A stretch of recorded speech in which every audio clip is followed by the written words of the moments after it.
So, which brings us to the point we are at right now.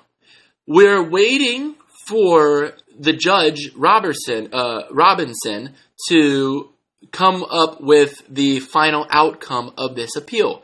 Now, Allied Nevada management must be thinking they did everything right. They wiped off all their fingerprints off of all of the doors, and they wore gloves, and they, did everything according to the textbook in order to get away with this, lowering their valuation from each period after the bankruptcy to ultimately end up making it shown that all stockholder equity is non-existent.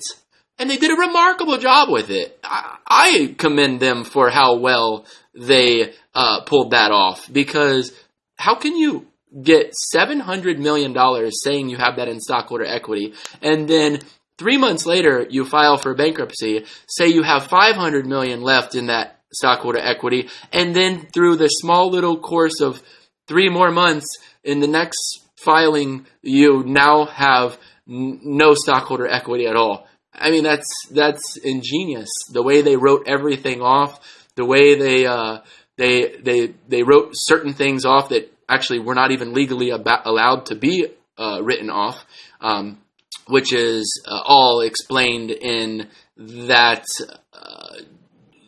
the trial that there was for the plan of reorganization, to confirm the plan of reorganization. So all that was even brought up to the judge, and the judge just looked at us and said, how can you prove that? And she didn't even give the idea of a possibility that Allied Nevada management was taking advantage of shareholders. I don't even think it was her fault. I think she just kind of got caught up in a whirlpool, and you guys know how a whirlpool works. It just goes round and round and round, and if you're in it, you're going to go with the tide.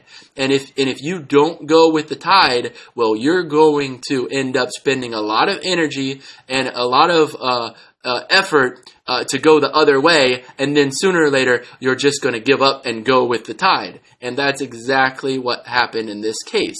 So we're hoping that Sue Robinson has seen stuff like this in the past and recognizes that it's quite common for companies to take advantage of shareholders. And we are looking at her as our final hope in this case. Now, I'm going to start the next part right now.